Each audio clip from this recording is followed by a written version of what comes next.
నచ్చని వాళ్ళు ఎవ్వరు ఉండరు. ప్రతి ఒక్కరికి బంగారం అంటే మోసే. అయితే ప్రస్తుతం 10 తులాల బంగారం 1,50,000 వరకు కూడా ధర చేస్తుంది. అయితే ఇప్పుడు ఒక బ్రేకింగ్ న్యూస్ మనం చూస్తున్నాం. దాదాపు లక్షకి 10 తులాల బంగారం వచ్చే అవకాశాలు ఉన్నట్లు కూడా బ్లూంబర్గ్ ఒక రిపోర్ట్ ని వెలువరించింది. దానికి సంబంధించిన బ్రేకింగ్ న్యూస్ చూస్తున్నాం. అంతర్జాతీయ మార్కెట్లో ఔన్స్ బంగారం అంటే 31.10 గ్రాముల ధర $5,000. ఈ ధర $3,000కు రావచ్చని అంచనా వేస్తున్నారు. అమెరికా డాలర్లో రష్యా బిజినెస్ తిరిగి ప్రారంభిస్తే బంగారం భారీగా పడే ఛాన్స్ ఉన్నట్లు కూడా రిపోర్ట్లో వెలువడింది. ఈ ఒక్క మార్పు కనుక జరిగితే బంగారం ధర ఒకేసారి డమాలుగా తగ్గే అవకాశాలు కూడా ఉన్నాయి. మరి అమెరికాతో వాణిజ్య సంబంధాల పునరుద్ధరణ కోసం రష్యా సన్నాహాలు చేస్తున్నట్లు ఇటు బ్లూంబర్గ్ రిపోర్టు వెలువరించింది. రష్యా స్టేట్మెంట్లతో అమెరికా డాలర్కు ఊపందుకున్నట్లు కూడా కనిపిస్తుంది. ప్రస్తుతం డాలర్ వైపు బంగారం పెట్టుబడులు చేస్తున్నారు. ఏడాదిలో 70% పెరిగింది బంగారం ధర. 24 క్యారెట్లు బంగారం దాదాపు 10 గ్రాముల బంగారం ధర 1,59,000గా పలుకుతుంది. అయితే ఒకవేళ కనుక నిజంగానే అమెరికా రష్యా ఒప్పందాలన్నీ కూడా సరితూగితే కనుక బంగారం ధర తగ్గే అవకాశాలు ఉన్నట్లు కూడా ఇప్పటికే బ్లూంబర్గ్ రిపోర్ట్ వెలువరించింది. ఇక ఇదే అంశానికి సంబంధించిన పూర్తి డీటెయిల్గా అందించడానికి మనతో పాటు ఫైనాన్షియల్ అడ్వైజర్ సత్యనారాయణ గారు అందుబాటులో ఉన్నారు. రైట్, నమస్తే సత్యనారాయణ గారు. ప్రస్తుతం మనం చూస్తున్నాం ఇటు రష్యా అమెరికా డీల్ తర్వాత బంగారం భారీగా తగ్గే అవకాశం ఉందంటూ కూడా ఒక బ్లూంబర్గ్ ఒక రిపోర్ట్ ఇచ్చింది. దీన్ని ఎలా చూడాలంటారు? గోల్డ్ సిల్వర్ కొనే వాళ్ళకి ఒకటి. రెండోది ఏంటి, ఇప్పుడైతే ఈ మధ్య కాలంలో బాగా పెరగడం జరిగిందో ఎందుకు పెరిగింది అనే దానికి ఫస్ట్ రీజన్ ఏంటిదంటే రష్యా ఉక్రెయిన్ వార్ స్టార్ట్ అయినప్పుడు 60,000 ఉంది. ఎప్పుడైతే వార్ కంటిన్యూ అవుతూ వచ్చిందో, తర్వాత గాజా ఇజ్రాయెల్ వార్ వచ్చిందో అక్కడ ఇంకా పెరగడం జరిగింది. చివరికి ఎక్కడైతే లాస్ట్ అంటే ట్రంప్ ఎప్పుడైతే అధ్యక్షుడిగా ఎన్నుకోవడం జరిగిందో అక్కడి నుంచి ఇంకా విపరీతంగా పెరగడం జరిగింది. ఏది గోల్డ్ సిల్వర్ అవి ఎందుకు పెరిగింది అంటే ఈ ట్రంప్ ఎప్పుడైతే ప్రపంచ దేశాల్లో డీలు అంటే సుంకాలు టారిఫ్లు వాటితోటి బాగా పెరగడం జరిగింది. ఒక్క సంవత్సరంలోనే 70% పెరిగింది. $5,620 మొన్న జనవరి 29 ఆల్ టైమ్ హైక్ రీచ్ అవడం జరిగింది. మళ్ళీ ఎప్పుడైతే మన ట్రేడ్ డీల్ ఫిబ్రవరి 2వ తారీఖు ట్రేడ్ డీల్ అయింది, ప్రపంచ దేశాలతో ట్రేడ్ డీల్ జరిగిపోయింది. ఇప్పుడు అమెరికా రష్యా ఏదైతే రష్యా ఉక్రెయిన్ యుద్ధం ఉందో దాన్ని ఆపాలి అనేది ఆయన ఉద్దేశం. అయితే ఆయన ఏం చెప్పిండు, ఇప్పుడు శాంతి చర్చలు జరగాలని, వచ్చే జూన్ వరకల్లా ఈ యుద్ధము ఆపేయాలని చెప్పేసి అమెరికా అధ్యక్షుడు ట్రంప్ అనడం జరిగింది. ఇప్పటికే రష్యా అధ్యక్షుడు పుతిన్ తోటి ఉక్రెయిన్ అధ్యక్షుడు జెలెన్స్కీ తోటి ఆయన సంప్రదింపులు జరగటం ఓకే అని అంటే పాజిటివ్ వచ్చే అవకాశాలు ఉన్నాయి. కాబట్టి ఈ విశ్లేషకులు బ్లూంబెర్గ్ వాళ్ళందరూ ఏం చెప్తున్నారు అంటే ఈ అమెరికాతో కనుక వాణిజ్య సంబంధాలు కనుక మళ్ళీ అయితే ఇప్పటి వరకు రష్యా ఉక్రెయిన్ వార్ తర్వాత అమెరికా డాలర్ లో వీళ్ళు బిజినెస్ చేయట్లేదు. ఎందుకు చేయట్లేదు అంటే అమెరికాలో ఉన్నటువంటి వీళ్ళ డాలర్లు ఏదైతే ఇవ్వడానికి వాళ్ళు కొంచెం డిలే చేయడం, కొంచెం పెండింగ్ పెట్టడం, కొంచెం సతాయించడం జరిగింది. ఆ టైంలో అప్పటి నుంచి ప్రపంచ దేశాలు అన్నీ కూడా ఏం జరిగినాయి అంటే అమెరికాలో కనుక మనం డాలర్లు నిల్వ పెడితే ఏదైనా జరిగినప్పుడు మనకి డాలర్లు రావట్లేదు కాబట్టి ప్రత్యామ్నాయంగా ఈ సెంట్రల్ బ్యాంకులు అన్నీ కూడా గోల్డ్ సిల్వర్ నిలవబెట్టడం జరిగింది. వాటితోటి ఈ గోల్డ్ సిల్వర్ నిలవబెట్టడమే కాకుండా మళ్ళీ బ్రిక్స్ దేశాల్లోనే ఎక్కువ భాగం అన్నమాట.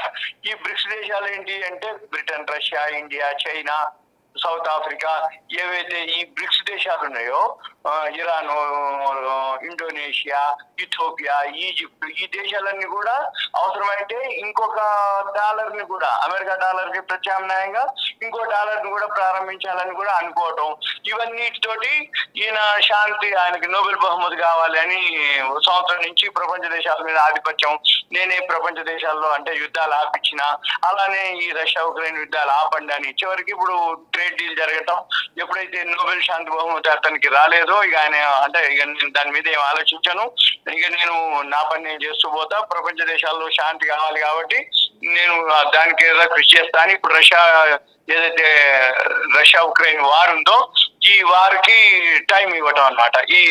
ఇప్పుడు అయితే దీంతో ఇది కనుక జరిగితే ఆటోమేటిక్ గా ఏం జరుగుద్ది, అప్పుడు ఈ రష్యా వాళ్ళు కూడా బిజినెస్ ని అమెరికా తోటి అంటే వాణిజ్య సంబంధాలు పునరుద్ధరించడం జరిగితే, అమెరికా డాలర్ లో బిజినెస్ జరిగితే ఆటోమేటిక్ ఏమైతుంది, ఈ డాలర్ స్ట్రాంగ్ అయిపోతుంది.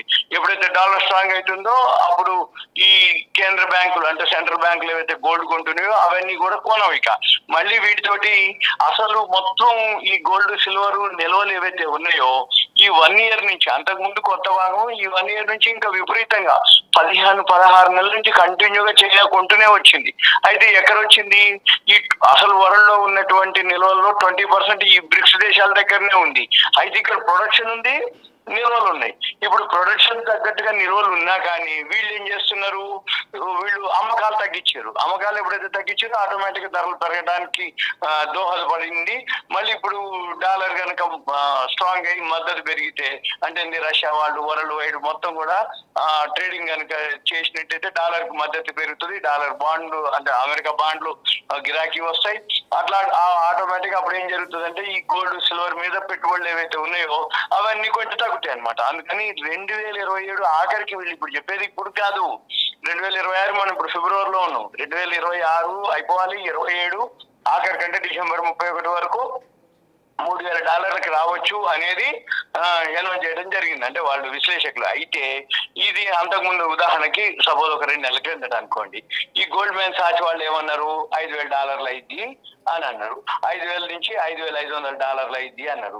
$5,000 దాటిపోయింది, 5,500 దాటిపోయింది, 5,625కి వచ్చింది. 5,500 నుంచి దాటగానే $5,500 అని చెప్తారు టార్గెట్. $5,500 టార్గెట్ అనగానే 6,000 చెప్పారు. ఇప్పుడు అది ఎప్పటికీ ఈ డిసెంబర్ 31, 2026కి.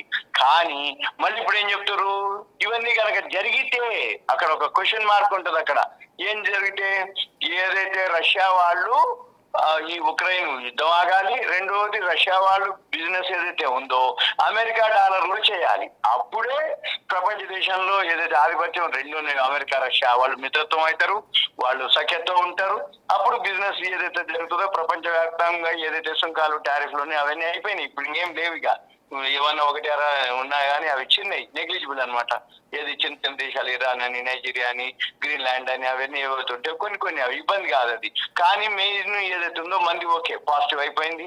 ఇంకా ఏవైతే చైనా ఉందో ఒకటి అర ఏవో ఉన్నాయి కానీ అవి కూడా పెద్ద నెగ్లిజిబుల్ అనమాట. అంటే 1 year నుంచి 1 year ఇప్పుడు 2 months అని ప్లస్.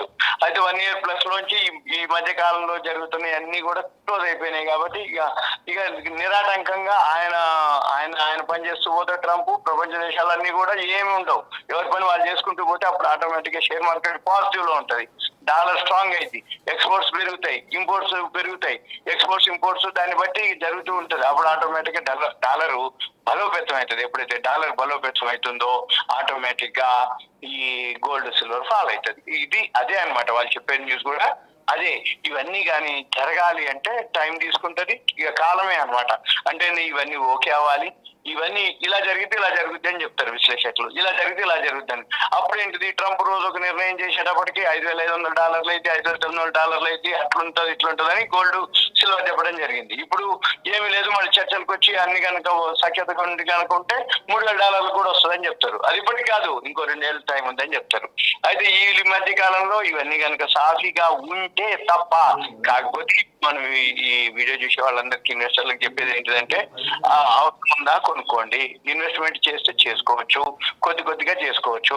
అట్లాని ఓవరాల్ గా అగ్రెసివ్ గా బై చేయటం కానీ, అగ్రెసివ్ గా ఊపుకుండా ఉండటం కానీ అట్లా ఉండదు. ఎందుకంటే గోల్డ్ సిల్వర్ జీరోలు అయ్యే క్వశ్చన్ లేదు, అవి తగ్గుతూ ఉంటాయి, పెరుగుతూ వచ్చింది ఏదో ఒక న్యూస్, తక్కువలో ఉన్న వాళ్ళు అమ్మేస్తారు, పడుతూ వచ్చింది హైలో ఎవరైతే అమ్మినో వాళ్ళు కొనుక్కుంటారు.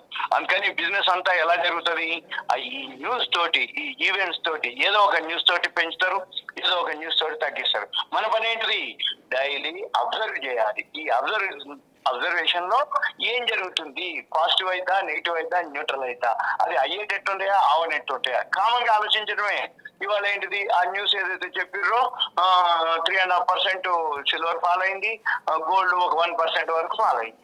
ఈ 1.5%, 2% నెగ్లిజిబుల్ అనమాట. అంటే లోకి హైకి ఉదయం నుంచి సాయంత్రం వరకు జరుగుతూనే ఉంటది. ఎందుకంటే బిజినెస్ అంటే ఏంటి, తగ్గుతూ ఉంటే పెరుగుతూ ఉంటే బిజినెస్ అంటారు. కానీ ఒక దగ్గరే నిలకడగా ఉందనుకోండి, ఇంకప్పుడు ఎవరు దాని మీద ఇంట్రెస్ట్ చూపారు, దాని మీద కొనడం కానీ అమ్మడం కానీ జరగవు బిజినెస్. అందుకని ఏం చేస్తారు, ఏదో ఒక న్యూస్ చెప్తారు, ఏదో ఒక ఈవెంట్స్ ఉంటాయి, దాన్ని బట్టి పాజిటివ్ ఉంటేనో ఒక మాదిరి ఉంటుంది, నెగిటివ్ ఉంటే ఒక మాదిరి ఉంటుంది. అంటే ఇప్పుడు షేర్ మార్కెట్ పాజిటివ్ ఉంది అనుకోండి, gold silver negative. Share market negative ఉంది అనుకోండి, గోల్డ్ సిల్వర్ పాజిటివ్.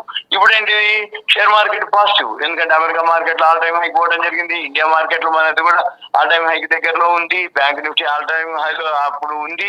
ఇప్పుడు మళ్ళీ ఏదో ఒక 2 రోజులు అదని ఇదని చెప్పేసి అయితే ఇప్పుడు దీంతో మనకేమి కాదు, గోల్డ్ సిల్వర్ ఓకే, ఎప్పుడైనా ఓకే. కాకపోతే ఏంటంటే ఇప్పుడు ఇన్వెస్ట్ చేసే వాళ్ళందరికీ రాబోయే రోజుల్లో అంత రిటర్న్స్ అంటే లాస్ట్ ఒక 1.5 2 years నుంచి ఏదైతే గ్రోత్ కనపడిందో అంత గ్రోత్ అనేది కనపడట్లేదు. అది సూచన అంతే తప్ప జీరోలు అయ్యే క్వశ్చన్ లేదు. అట్లని మనము మరీ తగ్గుద్దని కూడా ఇప్పట్లో అనుకోవట్లేదు. అంటే 2 సంవత్సరాలు టైం పీరియడ్ పెట్టారు. ఈ 2 సంవత్సరాల్లో మరి రష్యా ఓకే అనొచ్చు, అనకపోవచ్చు, పోస్ట్ పోన్ చేయొచ్చు, జరగవచ్చు. అంతెందుకు ఎన్నేళ్ల నుంచి 4 సంవత్సరాల నుంచి రష్యా ఉక్రెయిన్ వార్ జరుగుతూనే ఉంది. చర్చలు అంటారు, మళ్ళీ ఇంకేదో జరుగుతుంది. చర్చలు అనగానే గోల్డ్ సిల్వర్ పడుతుంది, మళ్ళీ చర్చలు విఫలం అనగానే మళ్ళీ పెరగడం మొదలు పెడతారు. ఇదంతా కూడా అబ్జర్వ్ చేయాలి. కాకపోతే ఈ అవేర్నెస్ అనమాట, ఇది మనం అంతా ఒక అవేర్నెస్ ఇన్ఫర్మేషన్ ఇవ్వటం వరకే తప్ప వరల్డ్ మార్కెట్ లో ఏం జరుగుతుంది అనేది వాళ్ళు అబ్జర్వ్ చేసుకుంటే కొంచెం తెలుస్తుంది, పెరుగుతుందా తగ్గుతుంది. రైట్, థ్యాంక్ యూ సత్యనారాయణ గారు ఫర్ షేరింగ్ డీటెయిల్ ఇన్ఫర్మేషన్. బంగారం అంటే ఇష్టపడే వారికి పండగ లాంటి అంచనాను నిపుణులు వెలువరించారు. ఇప్పుడు 10 గ్రాముల మేలిమ బంగారం ధర 1,50,000 పైగా ఉండగా ఇది 1,00,000 లోపున రావచ్చని అంతర్జాతీయ విపణిలో ఔన్స్ బంగారం ధర $5,000 వద్ద కదులుతూ ఉండగా $3,000కు దిగిరావచ్చని అంచనా వేస్తున్నారు. అంటే దాదాపు రష్యా, అమెరికా కనుక మళ్ళా గతంలో లాగా బిజినెస్ ని ఎక్స్చేంజ్ చేసుకున్నట్లే కనుక ప్రస్తుతం ఇప్పుడు 10 గ్రాముల బంగారం ధర 1,50,000గా పలుకుతుంది. అయితే వారిద్దరూ కనుక బిజినెస్ ఎక్స్చేంజ్ చేసుకుంటే 1,00,000 లోపు కూడా పడే అవకాశం ఉన్నట్లు కూడా ఇటు బ్లూంబర్గ్ రిపోర్ట్ను వెలువరించింది. అంతర్జాతీయ విపణికి అనుగుణంగా దేశంలో గత ఏడాది బంగారం, వెండి ధరలు శరవేగంగా దూసుకు వెళ్లాయి. ఏడాది వ్యవధిలోనే బంగారం ధర 70% పైగా పెరిగి గత నెలలో 24 క్యారెట్స్ బంగారం 10 గ్రాముల ధర 1,80,000కు మించి గరిష్ట స్థాయిని తాకినా ప్రస్తుతం 1,59,000 దగ్గర ఉంది. ఇక అంతర్జాతీయగాను ఔన్స్ బంగారం ధర $5,600 పైకి వెళ్లినా మళ్ళీ ఇప్పుడు $5,000 దగ్గర ట్రేడ్ అవుతుంది. ఉక్రెయిన్పై రష్యా యుద్ధం ప్రారంభించాక అంతర్జాతీయ అనిశ్చితులు పెరగడంతో సురక్షితమని భావిస్తూ బంగారంపైకి పెట్టుబడులు వెల్లువెత్తుండడమే ధరల వృద్ధికి కారణం. ఇక 2 దేశాల మధ్య శాంతి చేకూర్చాలని వచ్చే జూన్ కల్లా యుద్ధాన్ని నిలిపివేయాలనే లక్ష్యంతో అమెరికా అధ్యక్షుడు ట్రంప్ అన్నారు. ఇక ఇప్పటికే రష్యా అధ్యక్షుడు పుతిన్, ఉక్రెయిన్ అధ్యక్షుడు జెలెన్స్కీతో ఆయన సంప్రదింపులు కూడా జరిపారు. రష్యా చమురు కొనుక్కుంటా భారత్ సహా పలు దేశాలపై భారీ సుంకాలు విధించడంతో రష్యా కూడా దారికి వస్తున్న సూచనలు కనిపిస్తున్నాయి. ఇక అమెరికాతో వాణిజ్య సంబంధాలు పునరుద్ధరించేందుకు అమెరికా డాలర్లు వాణిజ్యం నిర్వహించేందుకు రష్యా సన్నాహాలు చేస్తున్నట్లు ఏజెన్సీ బ్లూంబర్గ్ తెలిపింది. డాలర్కు ప్రత్యామ్నాయ కరెన్సీలు తేవాలన్న బ్రిక్స్ దేశ సన్నాహాలకు ఇది పెద్ద ఎదురుదెబ్బని చెప్పుకోవచ్చు. రష్యా కనుక అంతర్జాతీయ వాణిజ్య సెటిల్మెంట్లను డాలర్లో నిర్వహిస్తే అమెరికా కరెన్సీ ఊపొస్తుంది. పసిడిపై పెట్టుబడులు మళ్లీ డాలర్కి చేరుతాయి. అప్పుడు కేంద్ర బ్యాంకులు బంగారం కొనడం కూడా ఆపేస్తాయి.